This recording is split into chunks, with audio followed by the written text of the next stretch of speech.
My daddy told me always be strong, son. Don't you ever cry. You find the pretty girls and then you love 'em. Then you say goodbye. The whore spilled tea on my floor before leaving and slamming my fucking door. Well, hello, boys and girls. Hi. What a wonderful day it is today in our money-based economy. Well, sit back and relax and get ready for the guy who's about to ruin everything. I'm puzzled. Are you really seriously suggesting that Jesus Christ was a mushroom? Wayne, Jesus was a mushroom Roberts. Yes. You are dealing with a secret cult, a secret society. Welcome to Waning Interest.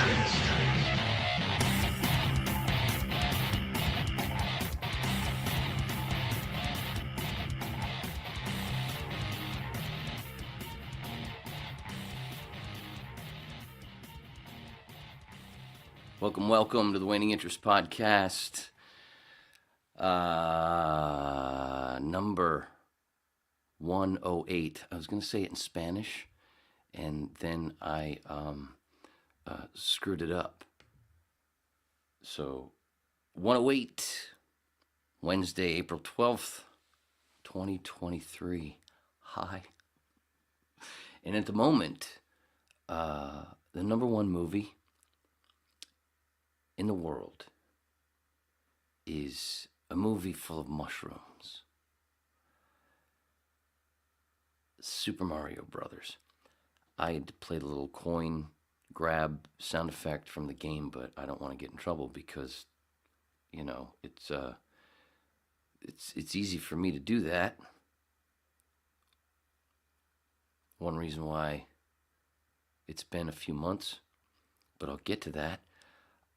And like every day, remember, it's important to remember that 9/11 was an inside job. The Winning Interest Podcast, the Babbling Dabbler, the smallest click on the internet, the pinball brain in your favorite machine. It's like a diary or a book, but not as stale or coherent. From a more mentally challenged Forrest Gump. Getting tired of saying this stuff, but it is kind of funny. I like it because it describes everything, but I like to say, you know, more like if Mikey and Mouth from the Goonies played a lot of bareback leapfrog, and then, hoi! Hello. I have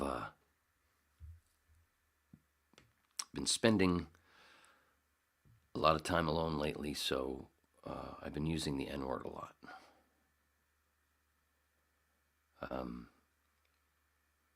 And now I want everyone that I know that has a lisp to say narcissist 3 times really fast. Narcissist. Narcissist. Narcissist. That wasn't very fast. Narcissist. Narcissist. Narcissist. I thought it was funny. I've had trust issues since I was about 20 when an older girlfriend tried to convince me that she had never masturbated. That on top of Santa Claus and the economy being fake was, was too much. And here we are. And psychedelics help fix a lot of that. Stop doing the Jim Carrey thing. It's not cool. Cool.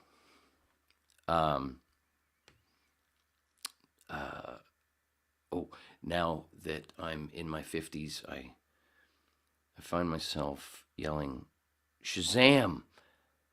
Every morning after dropping mud. That joke has extra meaning as Shazam number 2 was true to its name and was a box office turd. Somebody might have made that joke before, but I just thought of it a second ago and I wanted to use it. Probably late, but I don't know. Timestamp it. Mark the tape, George. Getting older is realizing that many of the people that you thought were cool are actually douchebags, including yourself. Like I said, welcome to the Waiting Interest Podcast. Welcome.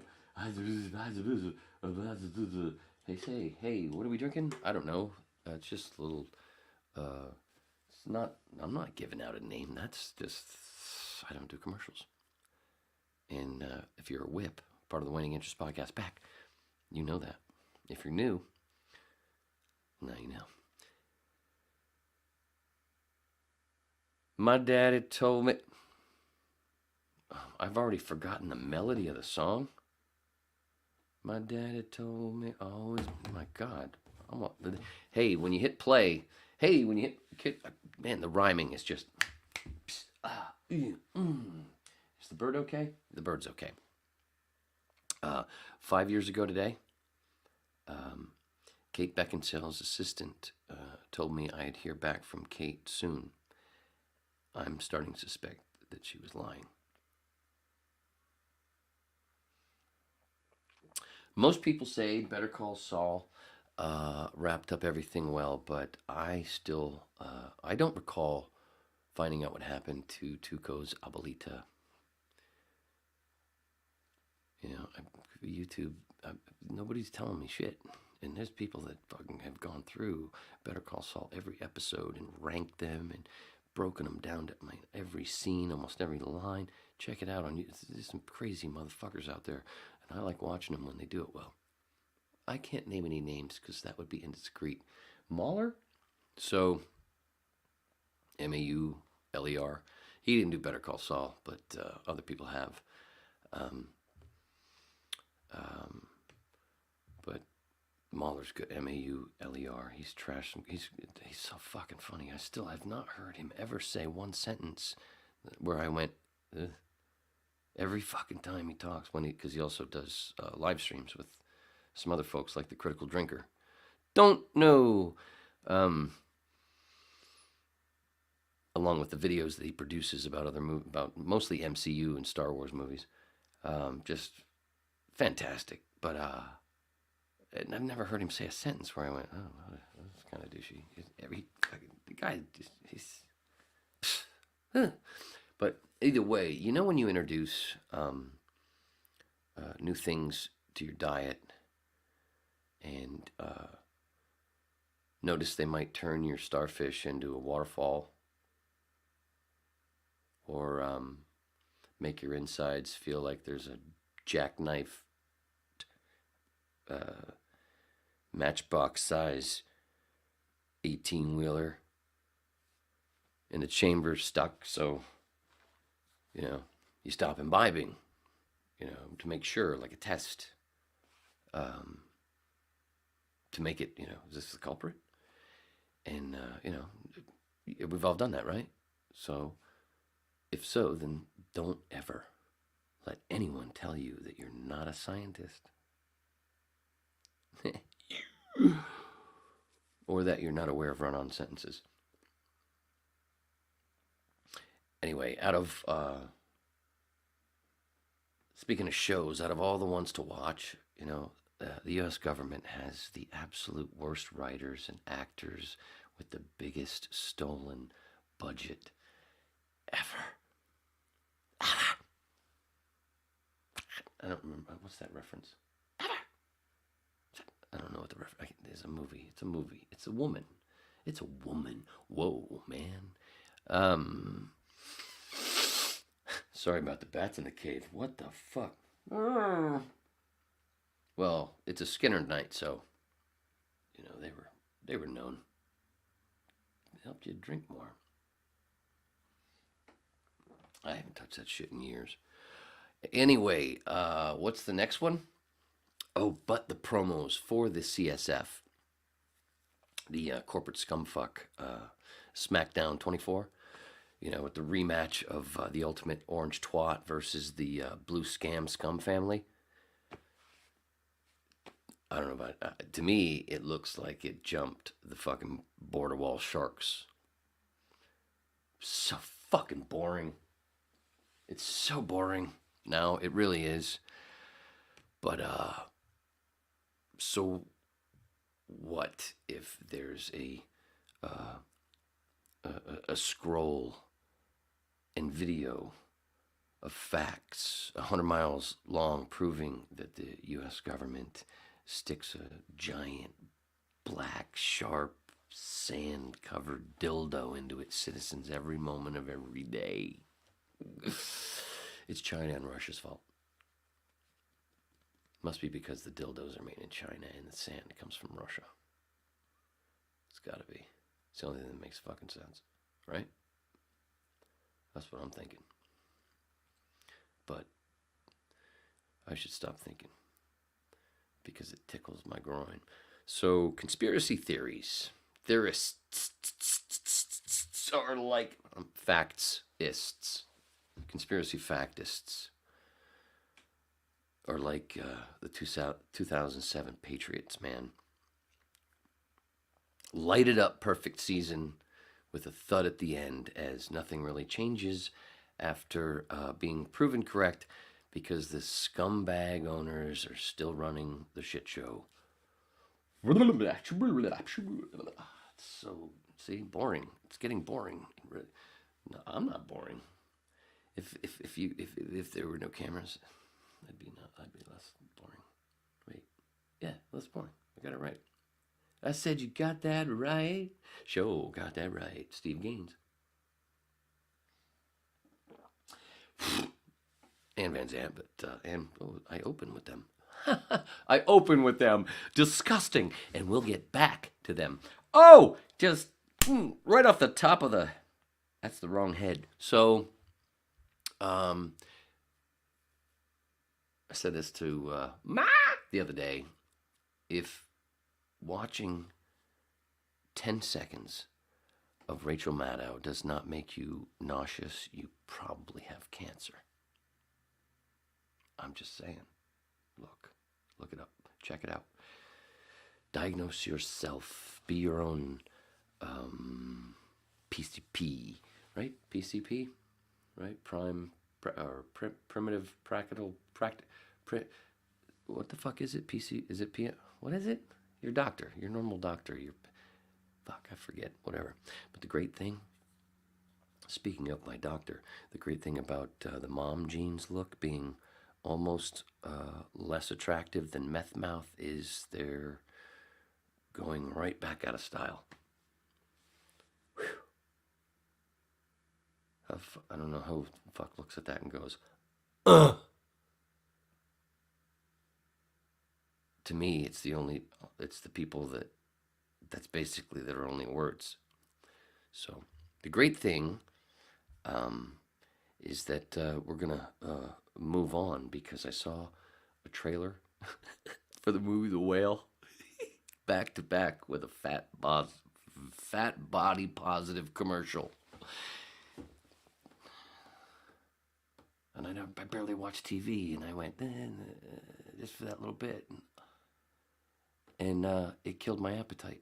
That double feature killed my appetite. I think it's called the Irony Diet. Finally checked out the Spiderwick Chronicles. It's a 2008 movie that I never checked out with my daughter back in the day. And all that fantastical stuff. I finally went, let me check this out. What makes this all fantastical with little kids? I don't know anything about this thing, and I don't know the books. Right? Start with books. Anyway, what makes it all little people? Look at little people. Smurfs, Oompa Loompas, leprechauns, munchkins, all the little people, all the little things. And the safe space is a toadstool circle. It's in every fucking... It's... I don't know how... I cannot be the only one. And I search the internet. I Google. Did anybody ever say ETs, DMT, and mushrooms? That's what it's about. Deep and depth, and or underneath, and look at all this, that, and so much. Nobody.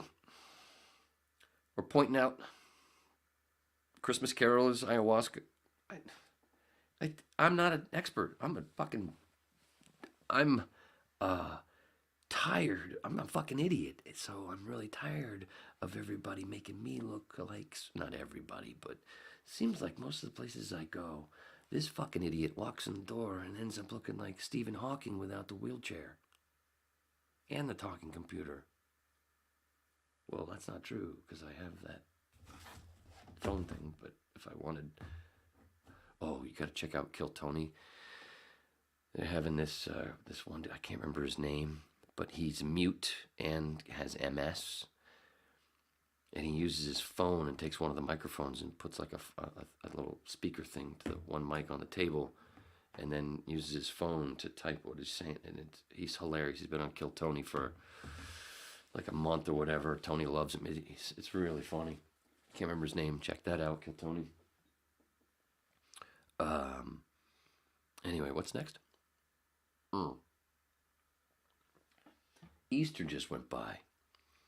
And for me, it's one of my things, the things that I love is that, lots of people believe that a person was born of a virgin, could turn water into wine, rose from the dead after 3 days, and healed people through touch in some way. And then a good handful like me says that spores don't need seed, virgin birth. Drinking water that's collected in a psychedelic mushroom that's grown out and into a chalice will fuck you up pretty well,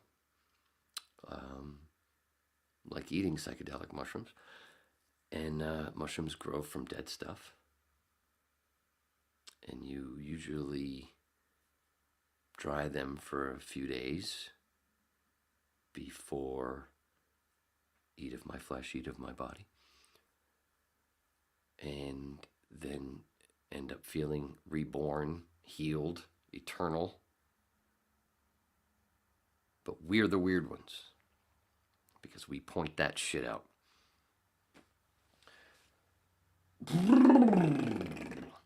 This is why I go to bed many nights hoping that I'm like Leon Wilkeson. Looks like he died in his sleep.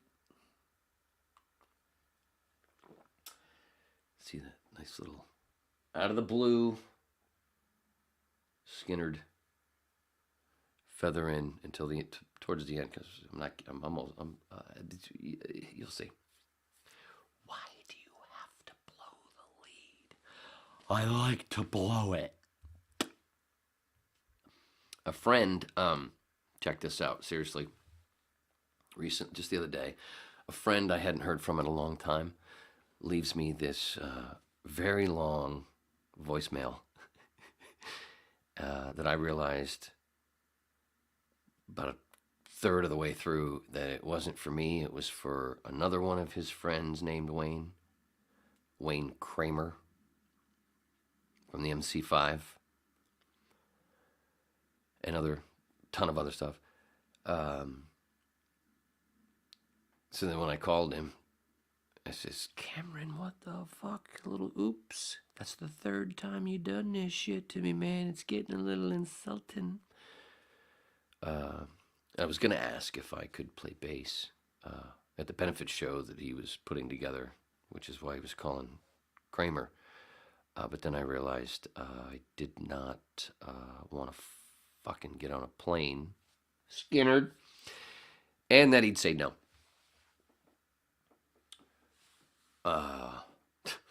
So funny. And fucking all I could think of, I'm laughing as I'm listening to this. I'm like, oh shit, Cameron, oh, you did it again. You did it again. And the first two times, it's like once a year he does this. It's almost like a fucking, like a little holiday thing that we have now. First two times I forgot to ask. We were so busy going. Actually, this time started babbling about Manson. Douche. But I was like, the first two times I never remembered to ask who were you actually. Because I didn't think it was fucking Wayne Kramer. But yeah, I had a thought and I just lost it. I'll probably come back to it, I hope. the plane. It was a Skynyrd thing. I don't know, but it's for a benefit show he was putting together. He's putting together for I can't remember exactly because I was too busy, like I said, babbling about Manson and going, it's so great to hear from you, man, because I'm so lonely. 'Cause I'm so lonely. My daddy told me always be strong, son. So things are obviously getting kind of boring, at least for me. And I'm thinking we need a sequel to that great show from like a decade ago. I remember Charlie Sheen winning. Charlie on Super Meth was super exciting, at least for me. Oh my God, have I been doing this without... Oh, I did put it up. Okay.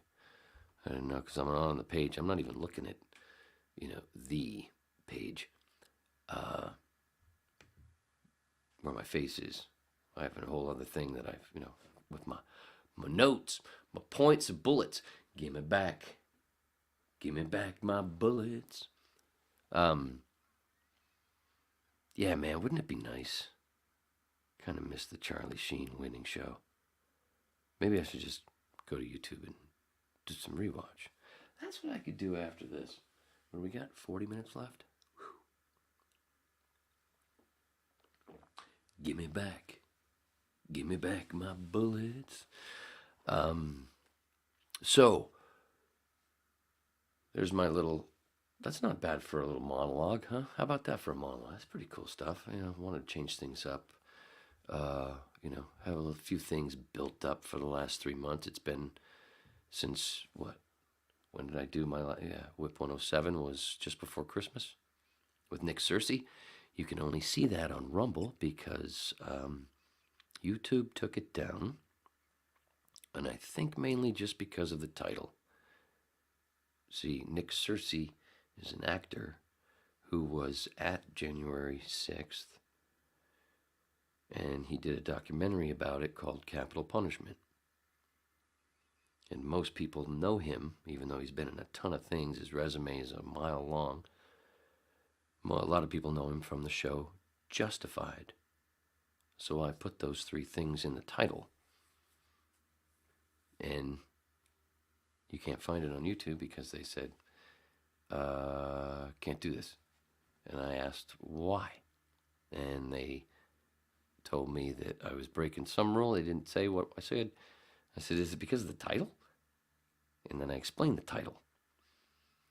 And 3 times. Nope. So you can find it on Rumble and Rumble. All the links, Twitter, Instagram, all my links are in the description, obviously. The Rumble link is there, which I never have pimped. It goes up there. It's been going up there for a while, but I've never pimped it because never needed to. Just know there's a thing. It's also there. It's also there. It's also there. That's a new word. Mark the tape, George. So there are clips there here on YouTube. A couple of clips from Whip 107 with Nick, which was a blast. I had worked with him in the movie on the movie Runaway Jury. And if you look up Nick, he's funny. He's a little harsh on the Twitter, calling people dumbass, and you could chill that shit out. Coming from me, that's how bad it is. Well, at least I'm not bad, just at least from this angle, this mirror, because we're all mirrors. Remember, we're always looking in the mirror. Everybody is you. I'm you, you're me. What? It's all one? That's crazy. Oh, that's what they're saying in all the good books? Oh, that's what you feel when you trip? Oh. Huh. Huh. Anyway, holy shit.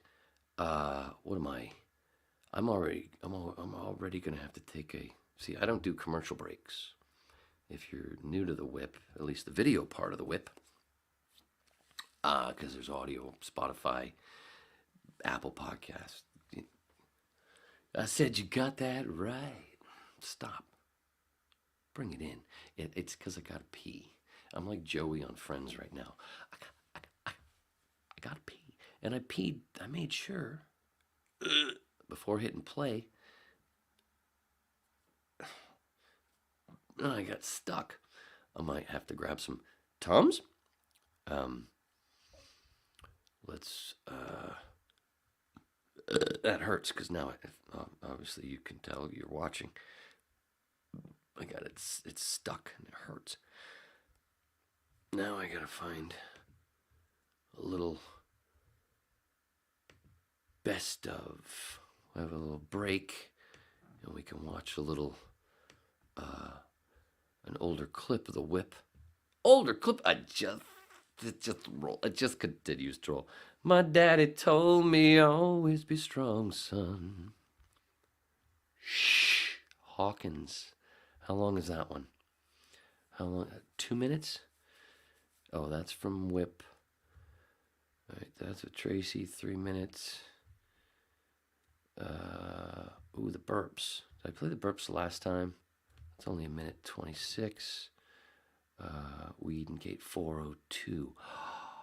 Okay, that's from Whip. That's E.T. Gotta make sure you check out the oh, how about this? This is what we'll do. Right?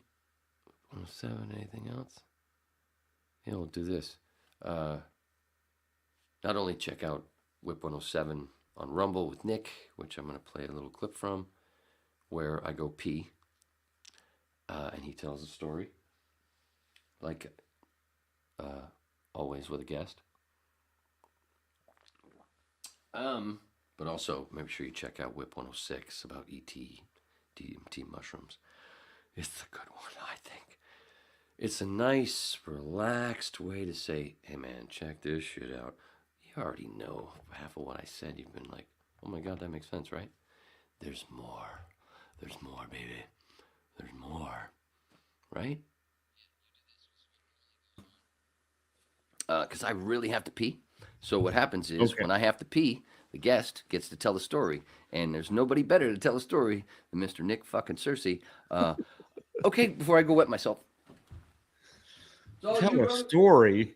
That's not asking me a question. That's just putting me on the spot. Well, one of the things we didn't talk about is my adventures into stand-up comedy, which I did. I opened for Rodney Carrington for about a year off and on, just sort of filling in when his guy wasn't there. And I would tell jokes, but they were probably too many of them were about Democrats, and so it kind of some of the audience got mad. Although they were funny jokes and it wasn't bad. But the other thing that I did that we didn't get to is I'm a big wrestling fan. And I became friends with a guy named Matt Hardy, who wrestled with the Hardy Boys. And we had been, when I was on Justified, that's how we got to be friends. And he was wrestling on the indie circuit back then. And I would send out little videos that were like promos for wrestling, sort of dissing his opponents or something, or making fun of the people he was wrestling. And he finally asked me, do you want to do a match? And I said, sure. He said, well, I'm doing a match. It's in Nashville, Tennessee. This was in 2014. Ring of Honor pay-per-view. It's called Best in the World. It was the Ring of Honor Wrestling's first pay-per-view. And Matt was in a tag team match with Mike Bennett, and they were wrestling the Briscoe brothers, who are scary as hell and just hilarious. They're great. But they had me come in and be a manager. And Matt and Mike were the heels, and I was the bad guy manager. And they're setting up this gag. We talk about the match. We basically choreograph the match for about 2 hours.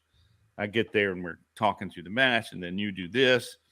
And we did this spot where I was carrying around my Peabody Award, which I won on Justified. And I was going up to the audience and I was saying, this award is for excellence in television, something you losers will never know anything about.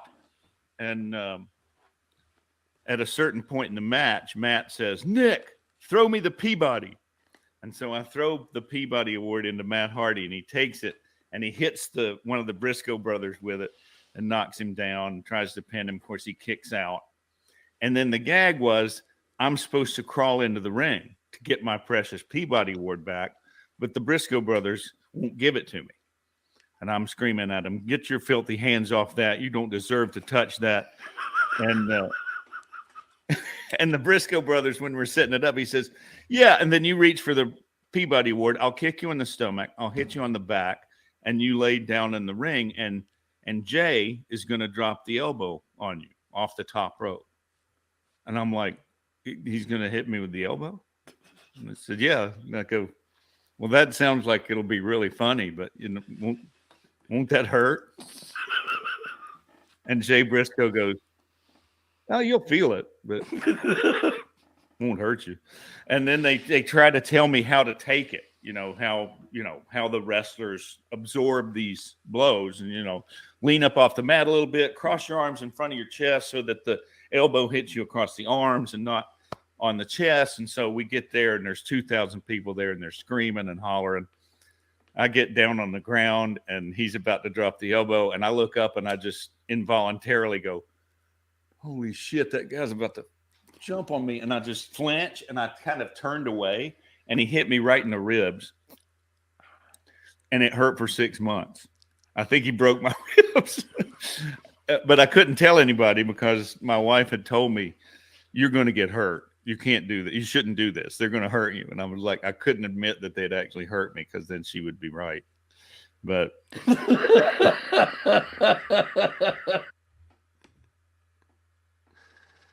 oh, that was there you go. Nice little clip from Whip 107 with Nick Searcy. That was a blast. Check it out on Rumble. The link for Rumble is in the description here. It should be in. I don't remember if I've put it in all the videos and gone and edited it. I don't know. My daddy told me always be strong, son. Don't you ever cry. So, speaking of crying. Speaking of, God, I hate when I do that. I really didn't mean to. See, I'll call my own bullshit. You're right. Spank me, please. Stop doing that. Just talk like this. Be like this. This is funnier. Now it's time to do Stephen Wright. Right? So, Jeep stuff, the Kate. Fucking Kate. It's been like an on and off relationship. I bought that Jeep at the late November of last year, and I almost half of the time since now.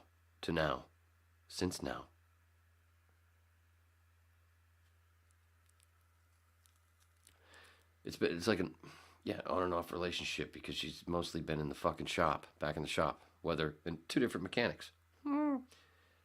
Such a great purchase. It's so brilliant. I pat myself. What? It's been insane. Fucking crazy. Like, man, how come every time I bring it to these mechanics, I got a full tank? Every time I get it back, it's about a quarter. Trying to tell me that the shit that I'm telling you that it's not doing for you. Or it's just all of a sudden, every once in a while, it'll just all of a sudden start tightening up, slowing down, losing power, like tightening up and kind of shaking. Pull over. I think I've said it on another podcast. Pull over, pop it in park, turn it off, turn it back on, then it's cool. And I don't travel around a lot, so only one time did it do it twice in one ride. And then, of course, went back to the mechanic. Oh, yeah, I did this. Oh, I did that. Oh, I did this, man. And I look at this thing, and I've made it look cooler than it was. It's white and with some black trim, but the grill wasn't black. It was white. And I says, need some color around here. So I says, and I painted the grill black and took away that shitty tall metal antenna and put the little, almost like a tube for an antenna now. Looks kind of neat. I like it. Black as well. And I think I'm gonna do the rims, but I don't know. I'm gonna wait a little bit to see, because now check engine light come back on. Now there's an evap problem. Some kind of little tiny leak somewhere, and I know it's right near the right there, right in the hole, right near the hole that's already there for you to stick your thing in and pump gas. Right? Is it gas? It's gas. It's gas. Well, most of the time. Fucking evap things. Like, I can't. You like me? I can't. Well, some people I talk to are like, oh, my check engine light's been on for a while. I'm like, how long? A year? What? I can't stand having my dashboard lit up like a Christmas tree. It fucking drives me nuts. And then the fucking tire thing's going off just because there's one that's out of balance. It's not about air. Just one a little bit out of balance. So it doesn't matter. You put air in it, and the fucking light's going to come back on after about 20 miles. Already done that. So I got to take it all that time. And the guy, that light's on all the time. It's been back there. Like, couldn't you have balanced my tires? It's not Chewbacca that I have as a partner and a mechanic for my my Millennium Falcon. That's what I was going to say. I look at that thing, and I've been, because it's, it's like a faded white. It's neat. And it's got the black trim sort of, and all. It's like I wanted that to be my Millennium Falcon. Well, it kind of is, because it's always being worked on. Just realize that. Fucking insane. That's why I need a Chewy. But I don't, I had a hairy friend once, Shad. It was insane. His bathroom, I go in there and look at him. Oh my God, look at the fucking hair. And he didn't even shave. All he did was fucking do this and get out of the shower, because I had cleaned it before he went in. I was like, whoa, this is what my fucking floor would look like, even with his long hair. This is what my fucking floor would look like after a month if I didn't always, wipe it down. Dude, that was my Wookiee friend. Shad. He's still out there. Great bowler. It's a joint. I made spliffs. Somebody was like, don't smoke. It's not cigarettes. It's the other stuff that's legal. It doesn't hurt you as much. But with the Jeep, so before the last time it went back to the mechanic, no, this is 2 times before. I had just gotten it back, drove it once. It was fine. And then a friend of mine that I hadn't seen in a little over 20 years from high school, she tells me she's coming up from Massachusetts for the weekend for a conference. We want to meet for dinner. So go meet her for dinner. We have a blast for an hour and a half, 2 hours. And then we go to leave. See you later. Get in the Jeep. What's the fucking check engine light on for? What the fuck is this? Come to find out the radiator somehow, something caught the bottom corner. But I didn't know that at first. I was like, whatever. The next night, and then there's a snowstorm, and she's like, hey, I'm staying with another friend of ours from high school and her husband. You want to come hang out? Oh, sure. And then we get this fucking lovely snowstorm while I'm there. I'm like, oh, geez. And she's out there. And her and her pugs and her husband, poor guy. Man, can't trip her. Man, that's a great house to trip in, but not if those dogs are there. Too much noise. Well trained, but still, wow. They're like the kids from Full House. Just, I don't know if those fuckers ever sleep. She needs to give them some CBD dog shit. Not dog shit. You know what I mean. I've got some. I got the bacon stuff. Next time, I gotta remember to get that. It's up there, over there on the shelf. I bought it just to taste it. It's for dogs. It's bacon flavored. We had chicken flavored and beef. I was like, oh, I gotta taste this bacon. It's gotta be decent, right? But it works. If you have a cat that's nuts, the best thing to do for cats, so you don't have to put it in their mouth, try to feed it to them because they're hard to give medicine to. You probably maybe already know this.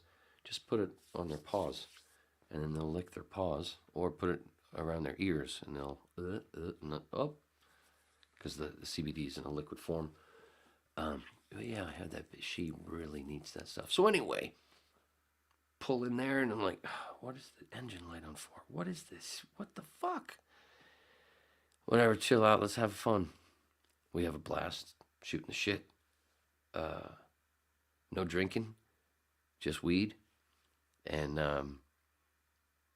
go to leave, and man, I had to take about this much snow off the top of my everywhere on the Jeep. And they had this long driveway out in the middle of nowhere off this road that's like has to be one of the last roads to get plowed because that hadn't been touched when I left. All the way on, and just hoping, please, whatever this is, be nothing so I can, that I would have. And then to come to find out it was the fucking radiator. That would have been the shittiest time to have to call AAA in that snowstorm. And it was nice thick snow. It was like a little personal piece of, whoops, I kicked it. Personal pan, pizza, that's a lot of peas. But that's what I was going to bring up because of the high school stuff. They reminded me,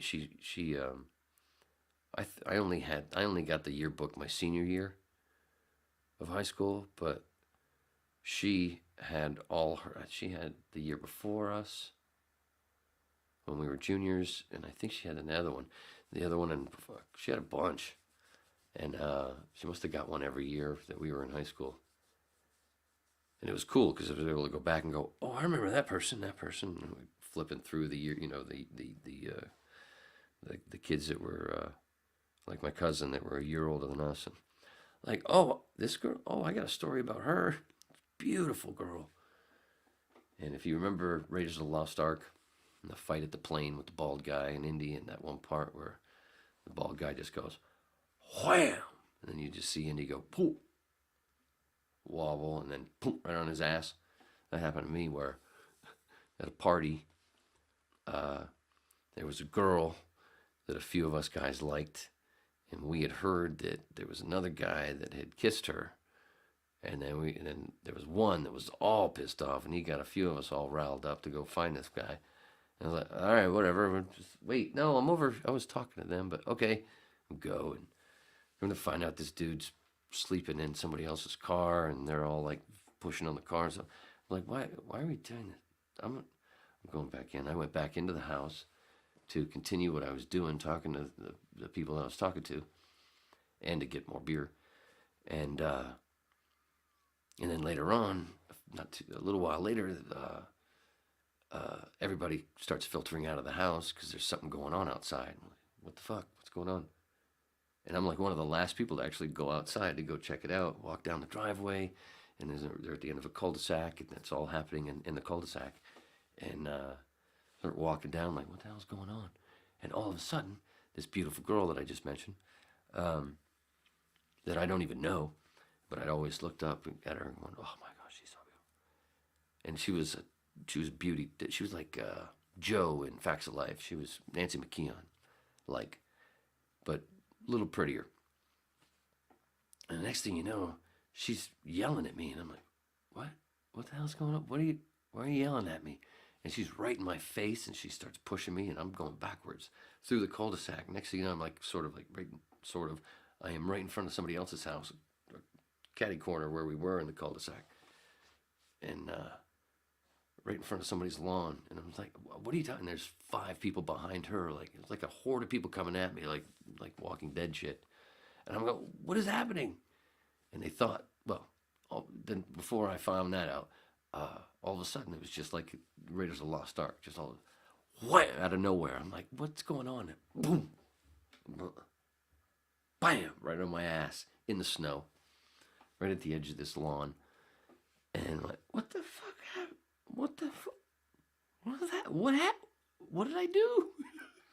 I think I've told the story before. I don't know. Anyway, come to find out that after I left and went back to the house going, whatever, who cares? So what? He kissed her. I wanted to get back to what I was doing because there was another, it might have been another girl, whatever. In between there, somebody busted the window of that car that the other guy was in. And somehow when I came out later on, I'm like, what's going on? They thought it was me. Like, what? There was no windows broken when I walked away. And that's what it was. Come to find out, they thought it was, a few people thought it was me that had broken the window somehow. I wasn't even fucking there. Storm alive. It's probably a Skynyrd thing that I could have put in there with all the feathering that I've done before. And I got nothing. Give me back. Give me back my bullets. I used to have a podcast called Nate the Bullet. That worked. But I hadn't, I still remember that moment, you know, like you remember those moments. It's like a faded, image, video.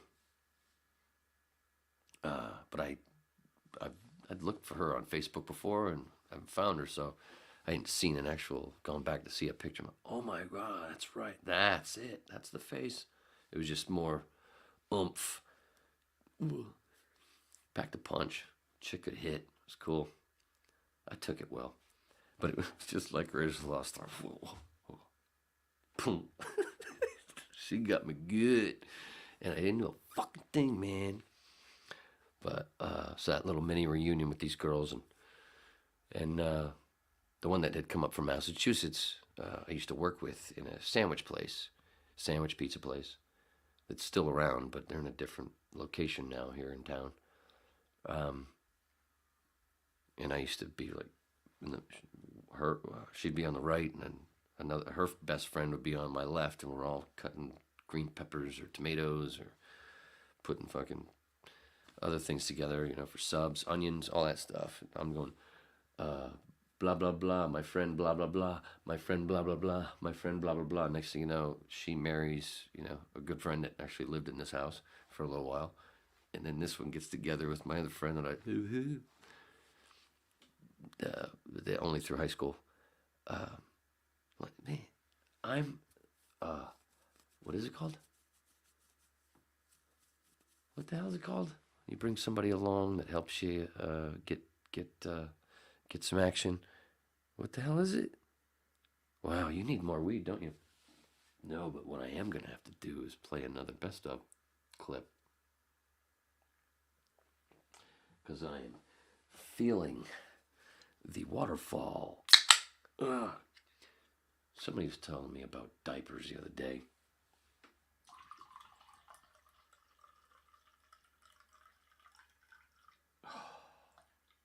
That doesn't help. And I was thinking about trying them because, I am over the 5-0. And what the hell? No, I don't need that. No, not yet. I just need a catheter. So, should I? What else? What else with the dogs, the snow, the engine. Oh yeah, that's a Jeep. Didn't go find out there's a hole. They're gonna get a new radiator, so it's in there for a few days.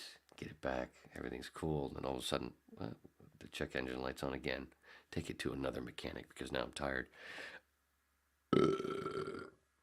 Excuse me. Most of the other work was that it was always going was the mechanic that I bought it from. So I wasn't paying for all the stuff he was fixing since I bought it. But this time I was like, all right, let me go somewhere else. I was like, just an evap thing. Got some minor leak.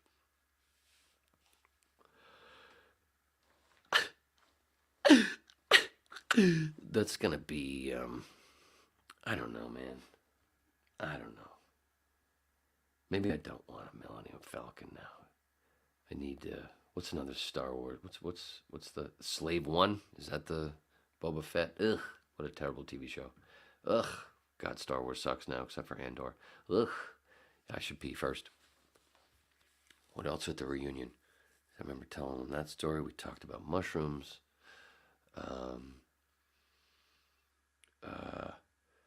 See, I made somebody jealous without even trying.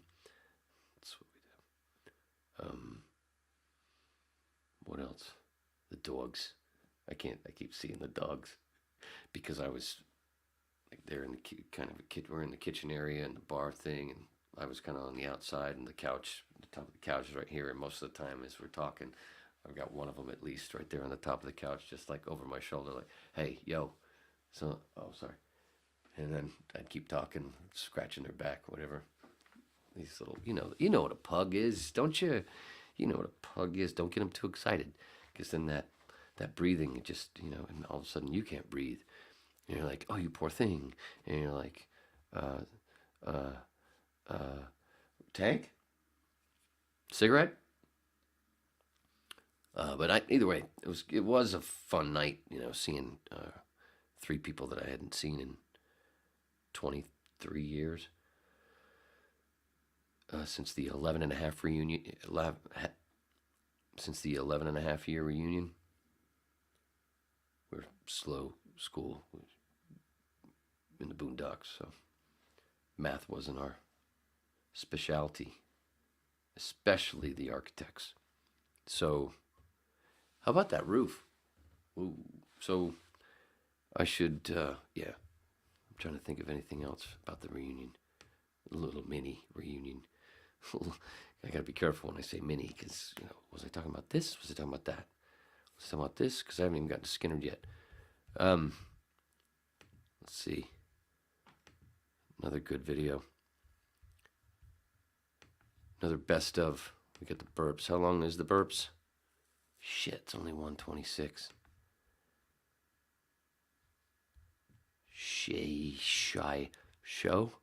Shum?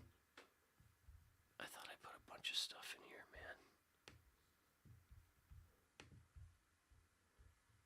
220 Batman, Arthur. What's this? Justin Hawkins.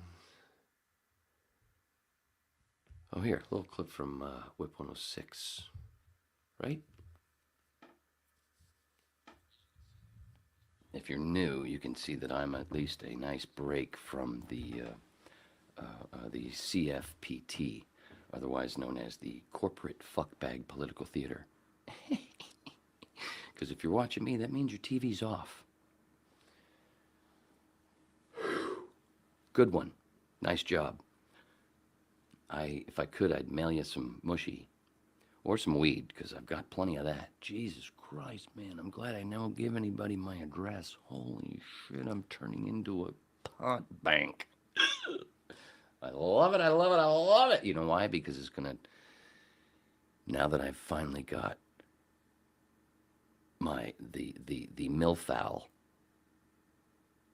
short for Millennium Falcon, because it's white. It's a white SUV, and it's kind of old and a little beat up, but it's still cool, even though I'm gonna make it cooler. But I'm not gonna take away the beat up to make it cool. I'm just gonna darken some things, because I like it black, sister.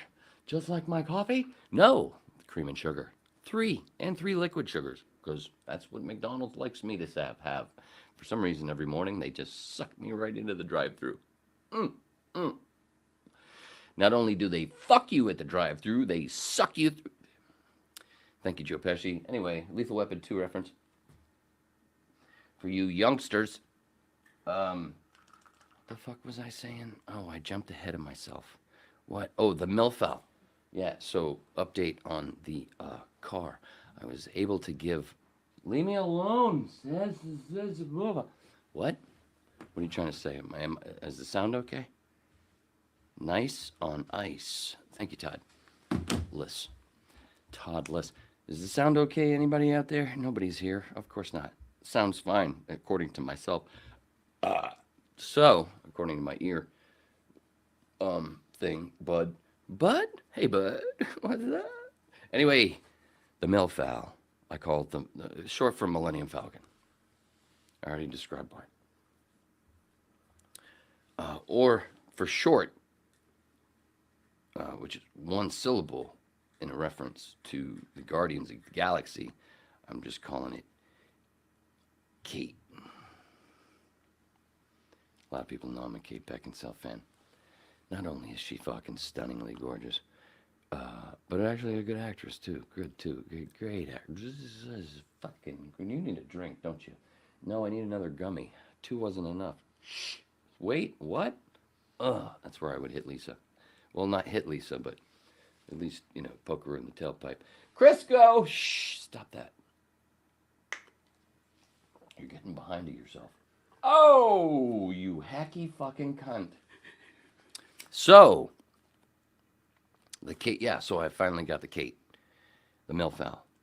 And thank you to my friend who let me borrow her vehicle for almost a fucking month.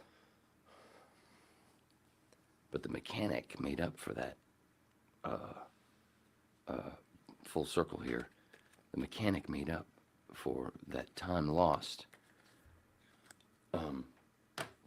he gets paid by one of his clients in weed. And motherfucker turned the weed around and gave it to me, a bunch of it. And see, I told you, weed's money. So, well, you already knew that. Because you're a whip, a Waning Interest Podcast Pack member, uncircumcised, because we go full hood.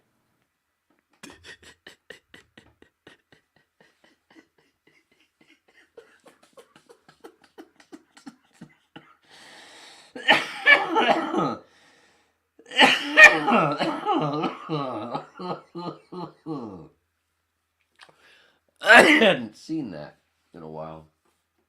Full hood. I just said 4 minutes. Full hood. God, that wasn't intentional. That's one of the beauties of just having bullet points, some stuff written, and then other stuff just pops. And it makes it lots of fun. A lot more fun than, give me back. Give me back. You don't want to get shot. Give me back my bullet. So, Skynyrd.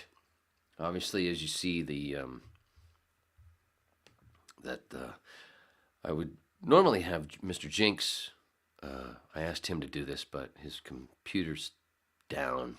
So I went and said, let me throw it out and give it a shot. It's more fun when somebody else does it because he would have added some extra stuff. He would have added some other stuff.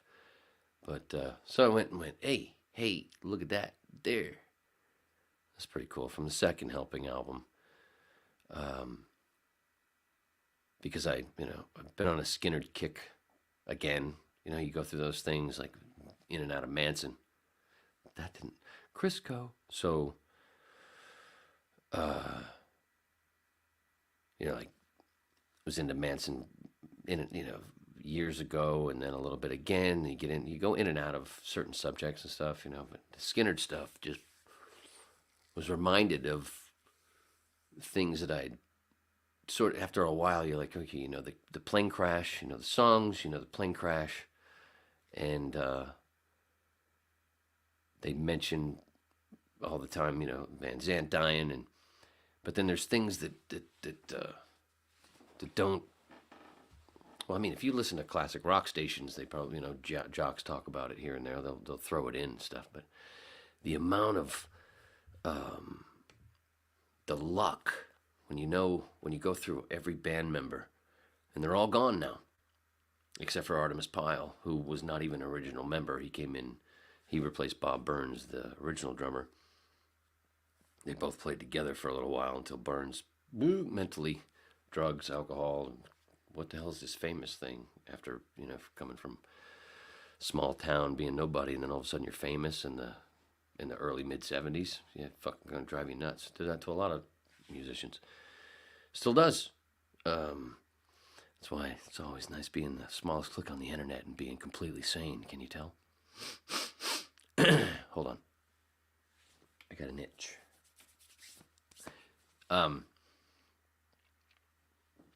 Where was I? The guys. What was I saying? Son of a bitch. That's the bad part of the weed, isn't it? But because then it's been forgotten because it's been a long time now. But when they did the whole thing, that decade later after the crash, when they had gained that another round of popularity with the reunion thing with Johnny Van Zant taking over the vocals, and but Alan Collins not being there because of being in an accident, which sort of got talked about at the time, and then he died in 90. Accident was in 86, and then he died in 90. But that one, yes, but then nobody, and of course we sort of know, Rosington's crash, his car crash in 76, I think it was. That's where the song That Smell came from. Whiskey bottles, brand new car, oak tree, you're in my way. Which kind of, as I think, I don't know if you ever heard this, the weird thing is, what I was reminded of was that line from That Smell turned out to be a little more prophetic, where because some say they didn't, Ronnie's, some people say Ronnie was catapulted out of the plane and hit his head on the oak tree that stopped the plane from, and then boom, it came to a stop through the pine and then an oak tree. And some people say he hit his head, and I think that's why, because of that fucking line of the song. But Odom, I can't remember his first name, Ronnie's bodyguard, he said, and then they say that it was just, the funny thing is about Ronnie took the least amount of impact, it seemed, where he just, a broken leg and like a quarter-size shot to the temple, whichever side. It's kind of weird. And they say, but because I was going through, and because I met Artemis Pyle once in '97. He was on the Ron and Ron show when I was Batman, on a producer on the Ron and Ron show, and he was a guest. And I find it so strange, and a lot of people do, obviously, especially, there's a lot of fans of Skynyrd. I just find it so strange where in some interviews, Pyle says that after he left the crash to go find help, the farmer that he came across fired a shot. Sometimes he says, he shot him in the shoulder, which is what he did in '97 in the studio. And then I was perpetuating that, and then come to find out, and it was like, in some stories he doesn't say that, but the guy, the farmer, Cody, I think is his last name, Cote, he just fired a warning shot because he didn't know what was going on. And like Pyle did say, that's truthfully, he looked like Manson, all covered, he's coming out of the woods. But the weird thing is that it just drives me nuts, because there's some things that Pyle did before the crash that are verified by others, where he went through the plane. He was one of two people, him and Odom went through the plane going, buckle up, get your yourself ready, because Pyle was an ex-Marine. He kind of knew what was going on. That's true. Seemingly, everybody sort of verifies that he went through, and he and Odom were the two that went to the cockpit to say, what the fuck's going on? And then nobody mentions, the other crew members that were on the plane. There was a bunch of road crew members, and Leslie Hawkins, the other honkette that lived. Cassie Gaines obviously died. Steve Gaines, her brother. But nobody knows. Many people don't know the names of the other survivors. Odom being one of them. Ronnie Van Zant's bodyguard, who actually, because he says that Van Zant, they'd been up all night And when Van Zandt got on the plane, he was kind of drunk, but he needed sleep, and he took a couple sleeping pills. So most of the flight, Ronnie was laying on the floor, towards the front of the plane. And then when thought they were going down all that stuff, then Odom picked him up to put him on the couch in between, or next to Gary Rosington. And then, but because he had taken a couple sleeping pills and he's all fucked up from booze, and he was like, "Stop fucking with me." So he was kind of fighting Odom to get in the seat because he didn't understand that the plane's going down. But then in this fucking movie that they put out, it's like a Manson sort of thing where they all these Manson movies. I can't watch any movies about Manson because like this is such bullshit. And then I can't believe that Artemis Pyle helps put out this movie where he's like this whole thing where Van Zant's awake through the whole flight and I love you, brother. I love you, brother. I love you, brother. What is he doing? That's running up. And everybody knew that Ronnie was sleeping almost the whole flight. Never even knew that the plane was crashing. Never even knew it.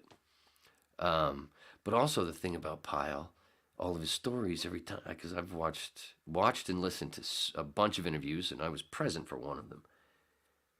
None of them, maybe one, but I can't think of it. He always talks about it like he was the only one that left the plane to go look for help, when it was him and two of the other crew members. It was him and two other people. Every fucking interview, he's like, and I did this, and I went this, and then I brought him back, and then I was here, and what? So there's only, but what he says, he went through the plane saying blah blah blah. That's verified. So it's like, but then he shot me. Oh no, that's not true. Because I've seen interviews. I just listened to one from 2015 where he said that he was shot in the shoulder, but I've seen ones from 2009 where he said, no, I didn't get shot. He shot a warning shot. This guy just keeps going back. And what are you fucking people doing? And it's true that he didn't get shot. I don't get it. And he's the only one left. And he wasn't an original member, like I said. Well, no, there might be some other people. Oh, that was the other thing I was going to do. Because like I said, nobody ever talks about the people. See if you've ever heard these names. I screenshotted the little chart that somebody put together. You gotta open the right thing, homeboy. Gallery. Where is it? Okay.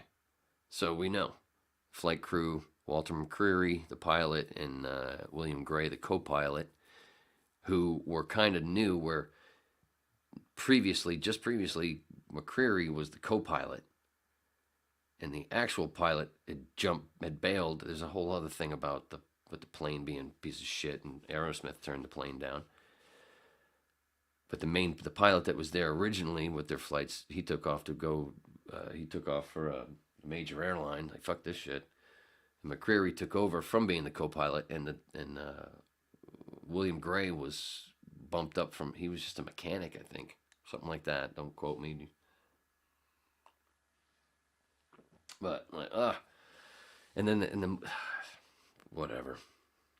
They say they made some fatal decisions, but I think that kind of turned around where they could have done some other things. And anyway, so obviously Ronnie Van Zant, Cassie Gaines, Steve Gaines, her brother, who had just joined the band with Street Survivors and a bunch of songs.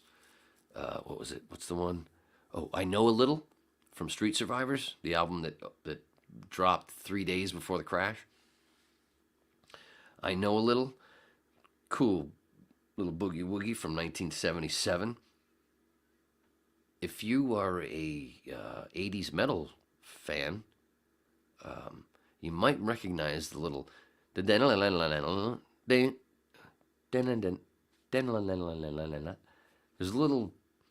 a little lick that Steve Gaines does. You're like, wait, where is that from? I know that little lick. I know that song already, but I don't hear that very often. But I remember being it's the Unskinny Bop. Bam, bam. It's right there in I Know a Little from Street Survivors. Fucking C.C. DeVille, you rip-off artist.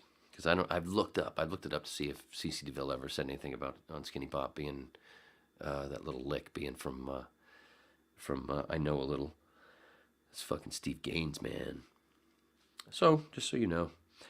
Not that Steve Gaines didn't take it somewhere else or whatever, but when it comes to popular songs. Now, a lot of people, we got Leon Wilkerson, the bass player. He lived. He got smashed up real good. He almost got his, or was it Collins that almost had his arm amputated? And then, we'll get to it. Then Gary Rosington, who was sitting right next to Ronnie, who apparently, they say Ronnie was fighting, so he probably would have lived if he unbuckled his belt, because he was still fucking with Odom, going, stop fucking with me, I'm trying to sleep. Because he didn't know, he was so groggy.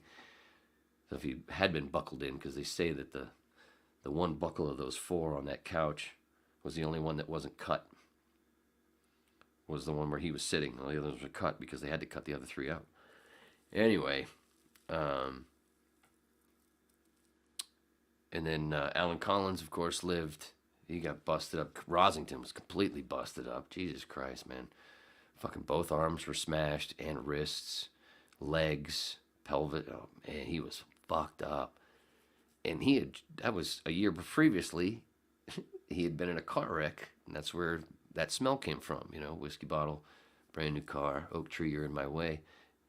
Just a year previously, he was in an accident, and where he had to replace almost all his top teeth, I think, and other stuff. Man, that fucking guy. And he just died a couple months ago. He was the last one. Fucking Rosington he saw a lot. Then Billy Powell, the pianist, he lived. Almost lost his nose. But then the other names, Artemis, Leslie Hawkins lived, and then Ron Eckerman. He was one of the road managers. He was the road manager. He and Artemis and another guy were the ones the 3 that went to the far, that went looking for help. Gene Odom, that's it. Ronnie's security guard. Gene Odom he's the one that really seems to be the one that trusts on what went down. And that guy lost an eye because when the plane cut in half, he got thrown. Like they say Ronnie got thrown, but he didn't. It was Gene that got thrown under the wing, and then right under the fucking fuel thing, acid. Fucking, he lost his left eye because he's just laying there and he couldn't move, and fucking for 2 hours, and there's drip right on his fucking face, and insane. You don't hear that story. There's more insane stuff. You only hear, oh, these guys died, Ronnie died. Sad because there's so much more to it like that. Clayton Johnson, road crew member. Mark Howard, road crew member. I think Mark Howard might have been the other one with Eckerman and Pyle. I think that was the 3, I believe. Or it was Mark Frank, another road crew member. And there was James Brace. Don't hear that name. Don Kresmar, road crew member. Never heard that name, have you? Joe Osborne, a crew member.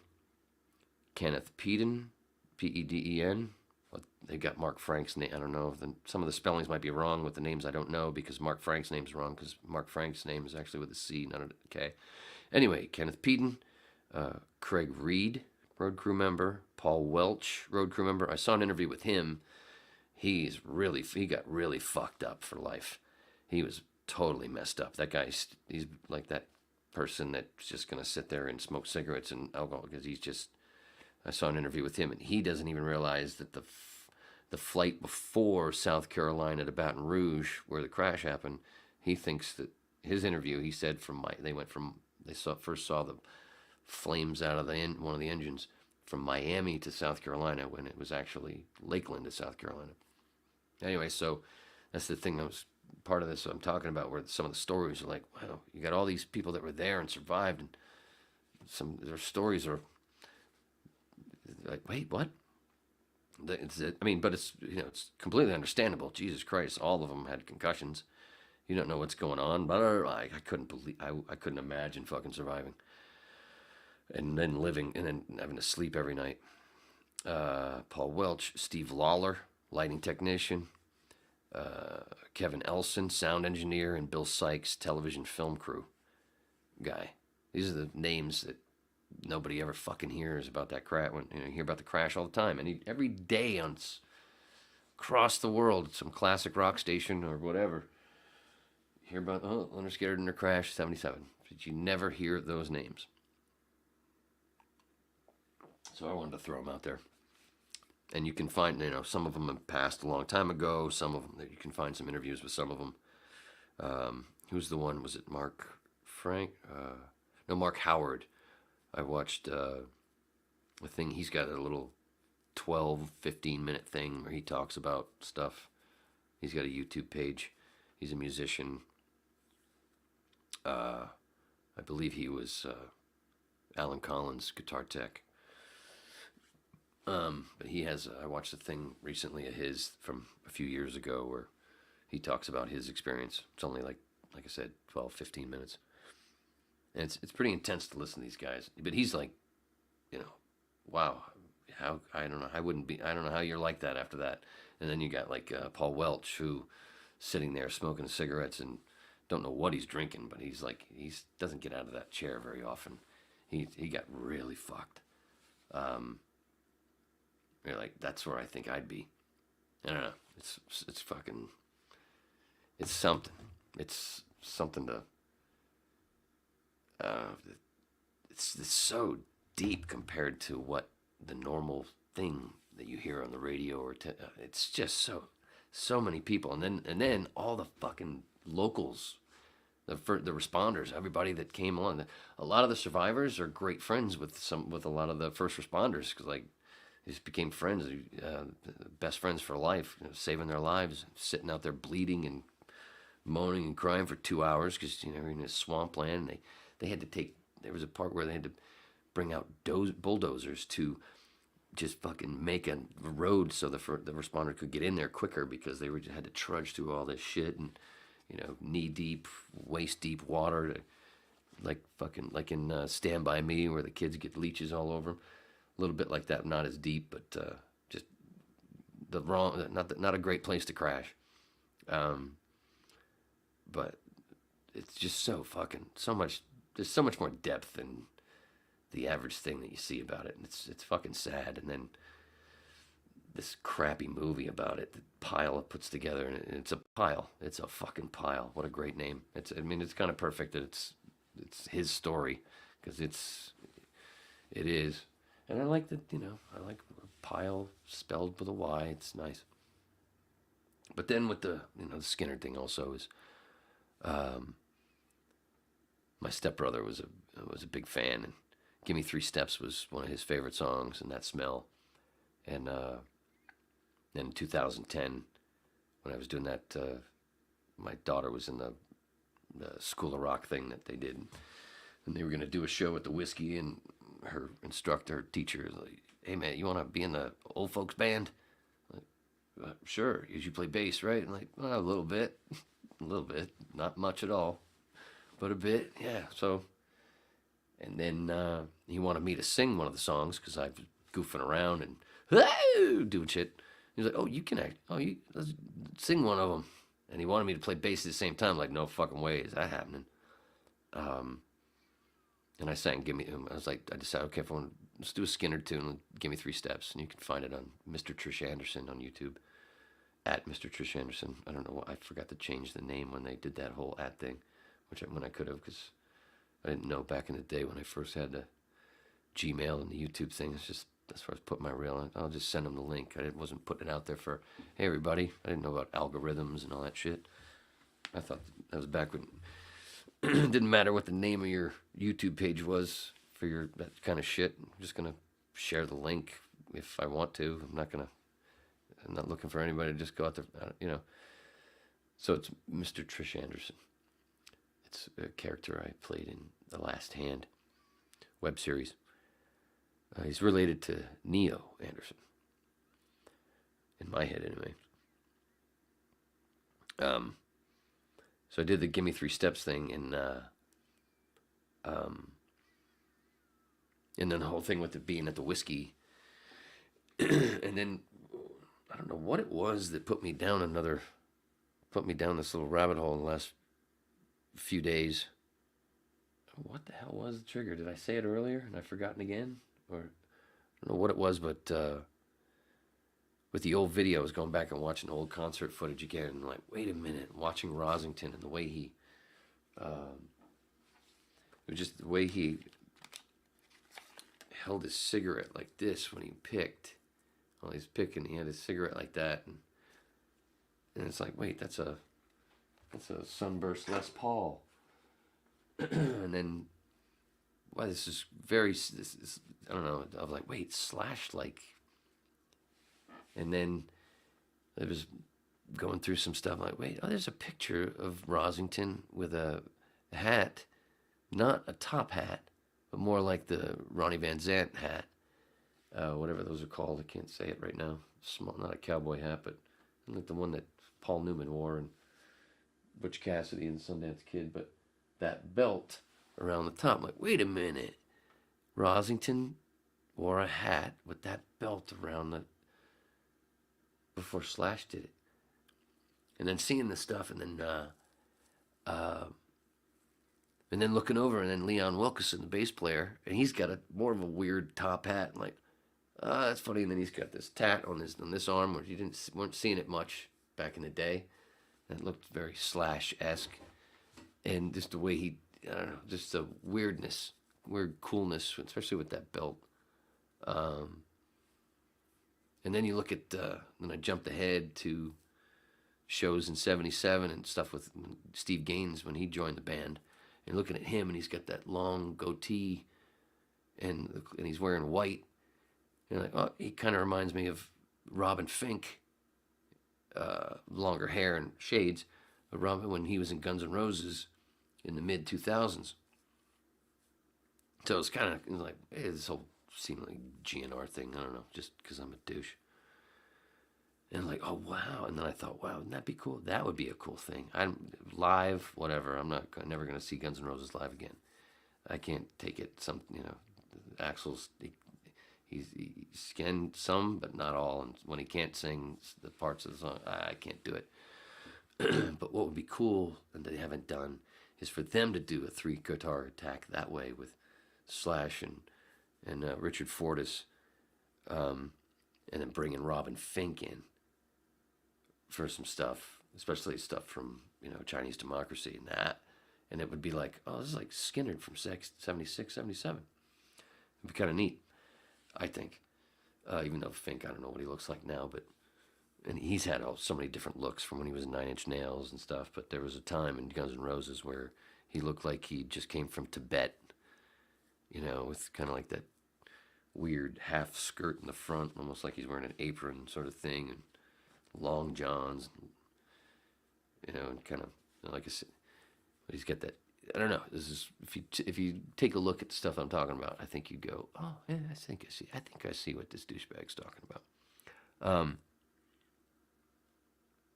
But then speaking of Leon Wilkeson, the bass player, that fucking guy's luck. He got his throat slit while sleeping on the tour bus in '91, and then there's this whole thing where nobody knows who did it. I think people do, of course, but they just won't say, just to keep it down because it'll hurt everything else. Dude got his throat slit. And what was the other thing he did? What happened to him? Artemis Pyle was in later on was in a car accident or a motorcycle accident, broke his leg in 20 places. Then after the crash, the crash in '77, Alan Collins is in 3 years later. His wife dies of a hemorrhage from a miscarriage. And then 6 years later, he gets in a car wreck like Rosington had done almost 10 years earlier. Well, 10 years earlier, almost exactly 10 years earlier in '76. But he ends up paralyzed and killing his girlfriend at the time. And he was like the music director for the reunion thing in '87 with Johnny Van Zant and whatever. And he ended up dying in '90, like I said earlier. I mean, wow, man, what a fucking chunky years for Alan Collins. All of a sudden, nobody in Jacksonville, Florida, nobody in small, just playing in a band. Then all of a sudden, everybody knows who the fuck you are for a bunch of years. You just keep getting bigger and bigger. And like, we got to upgrade our plane because this plane, Zeppelin just got a new plane. We got to get a new plane. All right, we'll get it after this junker. Right?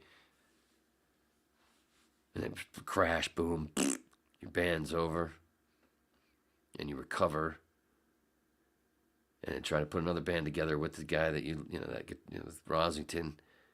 And then that gets going and looks like shit's going to get back, all right, we're back to life, and then all of a sudden your fucking wife dies from a hemorrhage, from a miscarriage. Fuck. And then a few years later, boom, and you end up you're paralyzed. And then Wilkeson was also, what was the other thing I'm forgetting that Leon, besides getting his throat slit,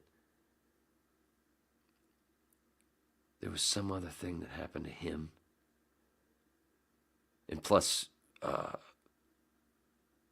all the drug addiction and the alcohol stuff through the years. And Ed King coming back, who, was there in the beginning, and then he left in 75-4. And Steve Gaines was his replacement, even though they did an album with just Collins and Rosington. I think that's Give Me Back My Bullets, right? I don't know. Anyway, woo, where are we? Yes, only a few minutes left. But the luck, and let's see, Gaines. Oh, and the biggest thing is the whole thing with me singing "Give Me 3 Steps," and I always forget every time, and then never mind. It's been a bunch of times where I've known this, and then I've forgotten, and oh yeah. Ronnie Van Zant's middle name is... That's right. It's Wayne. Ronnie Wayne Van Zant. And which is another trippy thing, synchronicities. The whip synchronicities. That's what it's all about. Ron and Ron, the Ron and Ron show, where I actually met Artemis Pyle in 97. Ron Bennington, everybody referred to him, and still do, as Ronnie. So I already had a Ronnie in my life. And on top of it all, I have a grand aunt named Ronnie. And she's going to love being mentioned on this podcast. It might just make her laugh like Lisa would. But I'm not quick enough to get to the button to know where it is.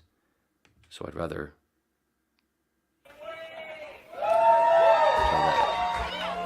All right. or come on. See, there's a thing. I don't understand what it is with the StreamYard thing and playing these little bits or any audio.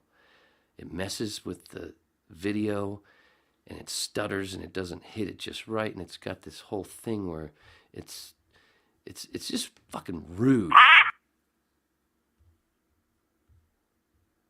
Isn't it? Isn't it? Isn't it? What the hell, yo?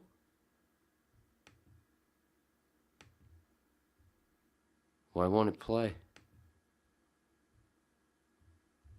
My thing's going nuts, yo. What's happening? Remove. This is an awesome close, isn't it? Isn't this a great close? I thought so too. What was that? Why'd you go cut out like that? That's not cool. Because I'm trying to close. I'm trying to get rid of, I'm trying to get rid of these people.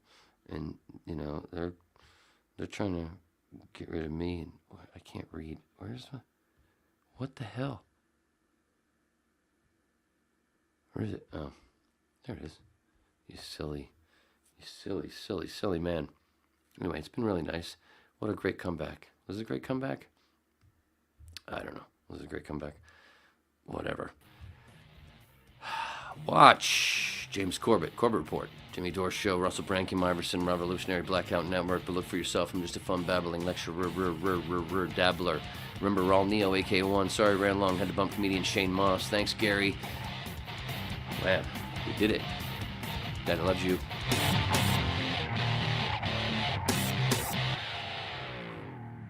Messing with my peebles. We